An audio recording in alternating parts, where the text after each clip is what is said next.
DPR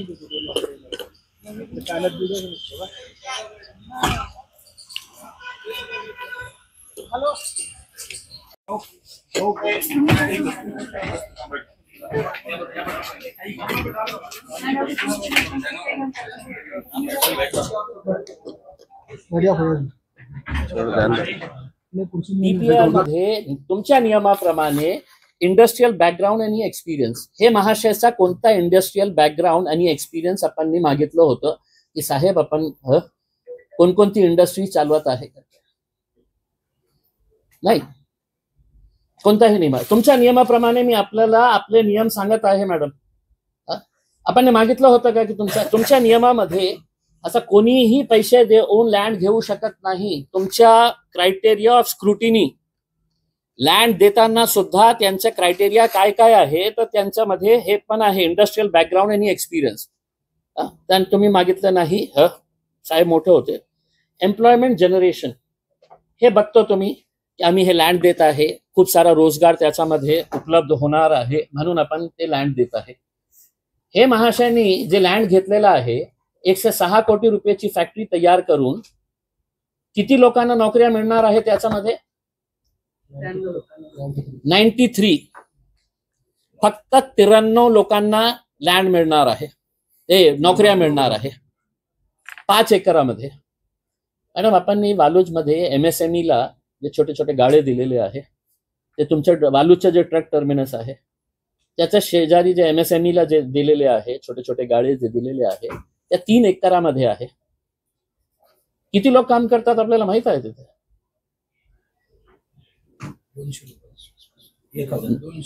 1000 लोक काम करतात सर. 1000 लोक. त्या सगळ्या इंडस्ट्रियलिस्टचे ते लोकांना मी बोलवले होते. त्या MSME 3 एकरची जागा आहे. 93 लोकांना आपण हे देणार होते. समजा माझी पण इच्छा होती तिथे ते लँड घेण्याची, मी तुम्हाला जास्त बिल्डिंग मध्ये जास्त पैसे दिले असते. मी 93च्या ऐवजी 150 लोकांना, तर तुमच्याकडे हे चॉईस झाली असती की आपल्याला कुणाला द्यायचं आहे. आता आपल्याला हे सांगा मॅडम की याच्या अगोदर आपल्याकडे खूप सारे अर्ज आले असेल की आम्हाला शेंद्रामध्ये लँड पाहिजे. कृष्णा सर कुछ आए थे ऐसे एप्लीकेशन? हाँ सर, आते रहते. कितने आए थे सर? एग्जैक्ट तो बताना मुश्किल, एक अंदाजा बता दीजिएगा सर. साल भर में 2, 4, 10, 100, 50 20 एक एप्लिकेशन आते हैं.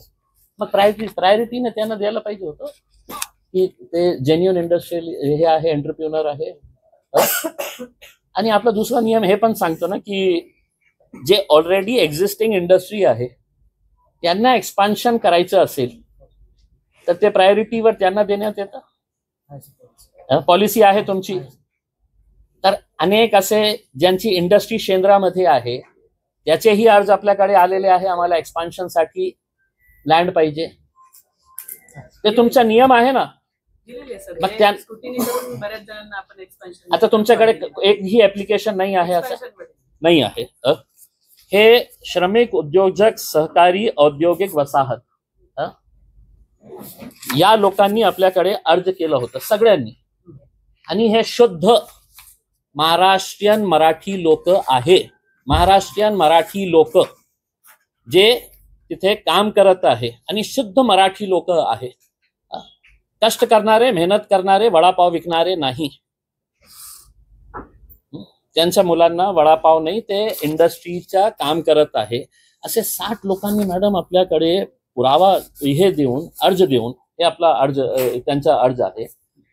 त्यांच्या म्हणण्याप्रमाणे अनेक वेळ आम्ही MIDC ऑफिसला गेलो होतो. काकडे, वामनराव, बलवंत, नारायणराव, अप्पासाहेब, मधुकर, दिनकर, हेमलता, सागर, ज्ञानोबा, हे सगळे मराठी लोक आहे. त्यांना पण नाही दिलं. त्यांचा अर्ज घेतलं आणि टाकलं कचऱ्यात, कारण ते मंत्री नाही आहे.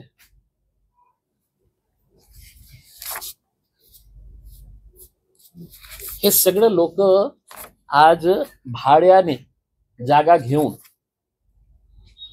घेऊन तिथे आपली छोटी छोटी इंडस्ट्री चालवत आहे. त्यांनी आपल्या पत्रामध्ये लिहिलेले आहे की आम्ही सगळे भाडेकरू आहे आणि आम्हाला थोडी थोडी जागा द्या, आम्ही ते विकत घ्यायला तयार आहे.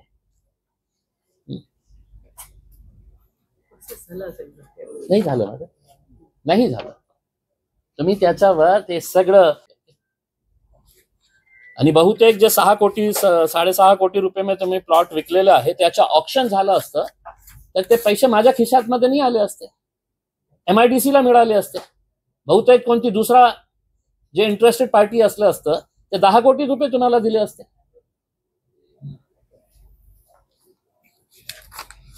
तर आमची मागणी हे एकच आहे कृष्ण साहेब, आपल्या RO साहेबांना सांगा, हेड ऑफिसला सांगा, आम्ही कोणत्याही परिस्थितीमध्ये कुणालाही सोडणार नाही.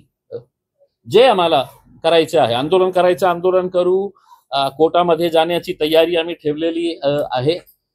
आणि सरकारलाही आम्ही सगळं पुरावे देणार आहे. ते काही केलं नाही केलं तर स्वतः मी enforcement directorate, anti corruption wing of CBI आणि इन्कम टॅक्सलाही पाठवणार आहे की असे 27 कोटी रुपये स्वतःच्या खिशातून देणारा मंत्री रिक्षा चालवणारा म्हणतो. तर बघू आम्ही. ठीक आहे. सांगितलं की विदेशी कंपनी आणि 20 कोटी रुपयांची कंपनी. ज्या व्यक्तीला यापूर्वी कधीही इंडस्ट्रीचा एक्सपिरियन्स नाही, त्यांच्या पूर्वीच्या कुठल्याही इंडस्ट्री नाही, अशा व्यक्तीला प्रायोरिटी द्यावी अशी तुम्हाला का वाटतं? मंत्री होतो, प्रायोरिटी मध्ये एक्सपिरियन्सची आवश्यकता नसते, फक्त त्यांची प्रायोरिटी तुम्ही विदेशातल्या कंपनीला देता, ज्याची 20 कोटी आहे त्याला. तुम्ही त्यांची तुलना विदेशातल्या कंपन्यांशी केली का? ज्यांना एकही पूर्वीचा इंडस्ट्रियल इन्व्हेस्टमेंट हा वेगळा, अशा लोकांना तुम्ही क्वालिटी आणि क्वांटिटी दोन्ही तुम्ही बघितलेले, म्हणजे प्रायोरिटी कुठल्या बेसवर दिलेली? आता मी प्रायोरिटीचा काहीतरी बेस असेल ना त्याला. मी समजा एखादी आता इंजिनिअरिंग पासआउट विद्यार्थी आहे आणि मला जर एखादी उद्योग करायचा आहे न्यूली, मग मला MIDC प्लॉटच मिळणार नाही जर तुम्ही एक्सपिरियन्स मागसाल तर. नाही एक्सपिरियन्स नाही. मग आता नाही, तुम्ही सगळ्यांना प्रायोरिटीने देणार का? तुम्ही सगळ्यांना प्रायोरिटी का देत बोलत नाही. एक्सपिरियन्स जर तुम्ही मागत असाल तर मग न्यूली फॉर्मच होणार नाही. नाही, न्यूली फॉर्म होणार नाही, पण त्याला प्रायोरिटी कशी काय देता? प्रायोरिटीची आपली व्याख्या ठरलेली आहे. कशी? 20 कोटी इन्व्हेस्टमेंट किमान, किमान 20 कोटी इन्व्हेस्टमेंट. अजून म्हणजे यांनाच काय प्रायोरिटी द्यायची असं काहीतरी असेल ना, यांनाच का द्यायचं, इतरांना का द्यायचं? हे बघा, ज्या अर्थी शेंद्रा इंडस्ट्रियल एरिया पूर्ण भरलेला आहे त्या अर्थी आम्ही प्रायोरिटी बाकीच्या नाही दिलेल्या आहे. असं नाही की आमच्याकडे प्लॉट शिल्लक आहे. मी जागा घेतली असती, मी सुद्धा इंडस्ट्री सुरू केली असती आणि तेवढ्याच जागेमध्ये 1000-2000 लोकांना रोजगार देऊ शकतो असतो असं ते म्हणाले. उलट आणखी असं म्हणाले की 6-7 कोटीचा जो प्लॉट दिलेला आहे त्याला 10 कोटी रुपये सुद्धा दिले असते किंवा दुसरी सरकारचा फायदा झाला, रोजगार मिळाला असता शहरवासियांना. अरे थांब ना, एवढं उत्तर द्या.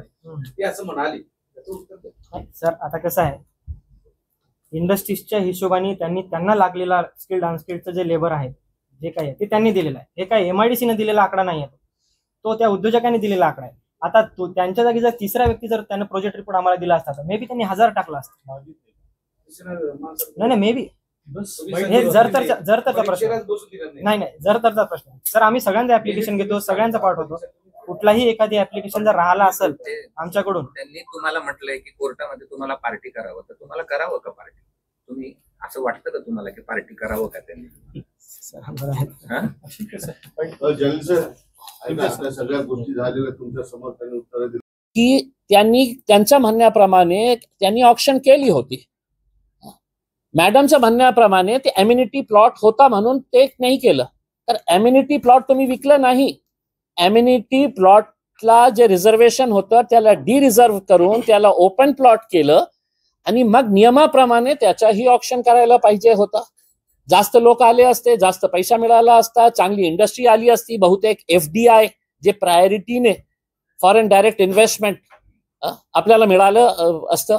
पण हे सगळं जे नियम डावललेले आहे ते फक्त मंत्र्यांच्या बोलण्यावरून, मंत्र्यांच्या आणि सरकारच्या दादागिरीमुळे हे सगळं चाललेलं आहे.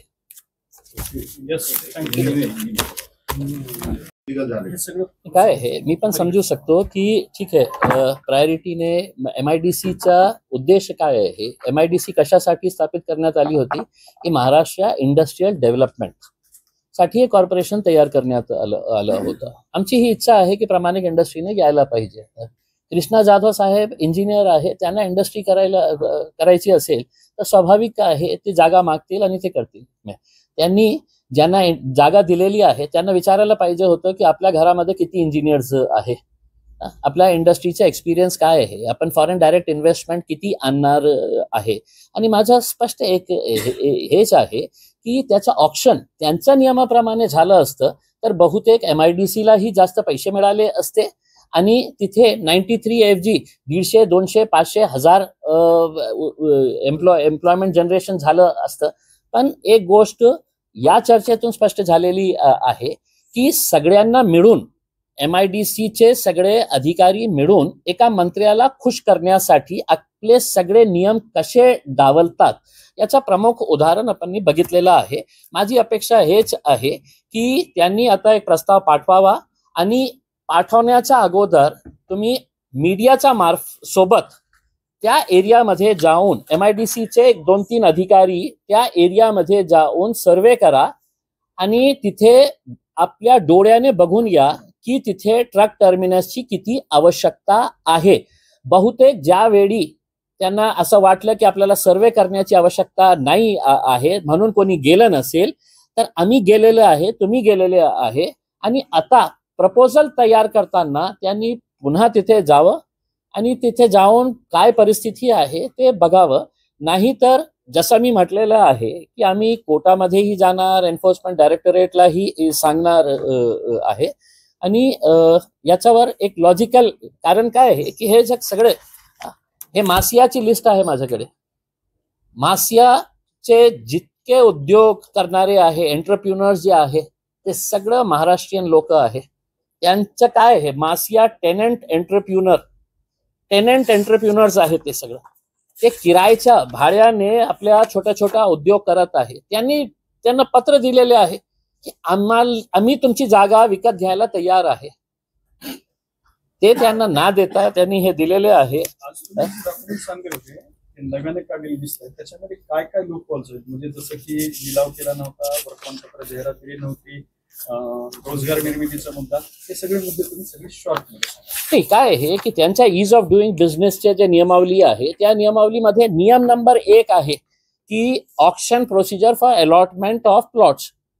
त्या ऑक्शन प्रोसिजर मध्ये त्यांच्याकडे जागाच नाही आहे शेंद्रामध्ये. त्यांच्या म्हणण्याप्रमाणे 1-2-3 प्लॉट्स आहे